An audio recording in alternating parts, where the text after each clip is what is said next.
এগুলো মিথ্যা অভিযোগ দিয়ে।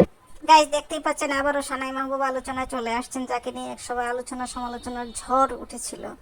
মাঝখানে দীর্ঘদিন তাকে আমরা ক্যামেরার সামনে দেখতে পাইনি, কিন্তু এখন হঠাৎ করে কেন তিনি ক্যামেরার সামনে আসছেন? বিয়ে করে তিনি নিজেকে পরিবর্তন করে ফেলেছিলেন, সেই স্ট্যাটাস দিয়েছিলেন তার ভেরিফাইড আইডিতে।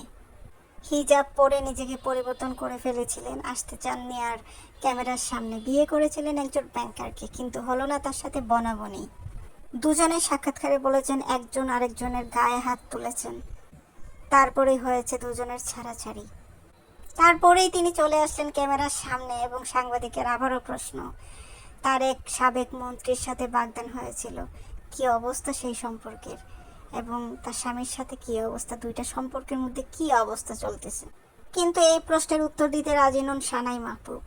তিনি বলেছেন ক্যামেরার সামনে তার পারিবারিক কোনো বিষয় তিনি শেয়ার করতে চান না, কিন্তু তিনি ইতিপূর্বেই সবকিছু শেয়ার করে ফেলেছেন।